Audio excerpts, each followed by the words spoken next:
नमस्कार दर्शक बंधु, आज आमे प्रकृत बंधु किए एवं ताकू केमिति चिन्हिबा सेही उपरे गोटिए सुंदर कहानी सुनिबा।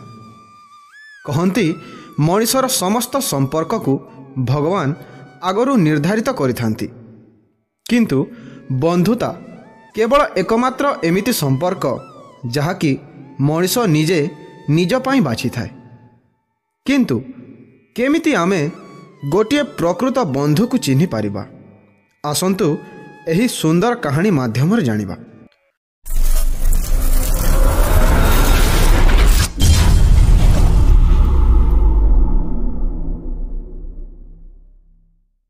गोटिए गाँव रे दुई जण सांग रहुथिले, मदन ओ मोहन।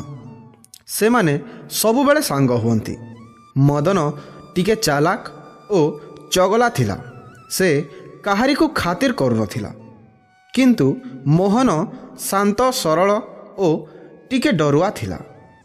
से माने अधिक समय गाँ दांडरे थिबा एक बड़ बरगछ तले बसी रही थांती। दिने मदनर माँ दुई जनक पाखकु आसिले आउ मदन को कहिले, पुअरे आजी घरे केही भी नाहांती, तू टिके बजार को जा, किछि परिबा नहीं आसिबो। मदन तर तर होई हाँ कहीदेला। मदनर माँ कहिले, शीघ्र फेरी आसिबो, अंधार जाए रहिबो नाही। मदन मोहन को मध्य सांगरे जीवा पाई कहिला। तापरे दुई जण बजार को बाहरी गले। बजारटी टिके दूर रे अवस्थित। सेठाकू जीवाकू हेले गोटिए बड़ जंगल रास्ता देई जीवाकू पड़े। एहा देखी मोहन डरीगला आउ कहिला, मदन मते भारी डर लागुछि। मु सुनिथिली एही जंगल रे अनेक हिंस्र जीवजंतु रहंती। जदि सेमाने आमको आक्रमण करिवे आमे केमिति करिबा? मदन कहिला, सेमिति किछि भी हेबो नाही, आउ सेमिति रे भी समस्ते एही रास्ता देई बजार को जाआंती। केबे तो सेमिति हेबार मु सुनी नाही।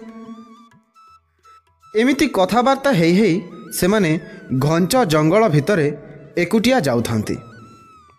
जाऊ जाऊ सेमानंकु किछि शब्द सुनागला। सेमाने भୟରେ थरिबाकू लागिले एवं गोटिए जागारे ठिया होइगले। सेमाने चारिआडे भୟରେ देखिबाकू लागिले। सेमाने देखिले जे किछि दूररू गोटिए भालू सेमानंकु अनेइछि एवं धीरे धीरे आगकू बढ़ुछि। दुई जण सांग कौन करिवे किछि भाभी पारिले नाही। मदन साहस करी कहिला, आमे गोटिए गछ ऊपर को चढ़ी जिबा, भालू गछ ऊपर को चढ़ी पारिबो नाही। एहा कही संगे संगे गोटिए गछ ऊपर को चढ़ीगला। मोहन किंतु तले रहीगला। से गछ चढ़ीबा जानी नाही, केमिति करिबो भाभी पारु नाही। मदन को कहिला, मते गछ ऊपर को टाणीने, टिके साहाय्य कर, मु गछ चढ़ीबा जानी नाही। मदन किंतु कहिला जे मु गोटिए छोट डालरे बसिछि, दुई जण चढ़ीले डालटी भांगी जिवो, तू गोटिए अलगा गछ देखि चढ़ी जा, मु तते किछि साहाय्य करि पारिबि नाही। एहा सुनी मोहन भय और दुखरे भांगी पड़िला। तापरे ताकू मने पड़िला जे से केउठी पढ़िथिला, भालू मला लोकं को खाए नाही। एहा परे से संगे संगे गछ तले सोई पड़िला एवं तार निश्वास को अटकई रखिला। भालूटी मोहन पाखकू आसिला एवं मोहन को सुंघिबाकू लागिला। भालूटी भाबिला एहा गोटिए मृत शरीर एवं किछि समय परे सेठारु चालीगला। तापरे मदन गछरु ओल्है आसिला एवं मोहन को उठै कहिला, चाल आमे घर को फेरी जिबा। एवं दुहे घर को फेरी आसिले।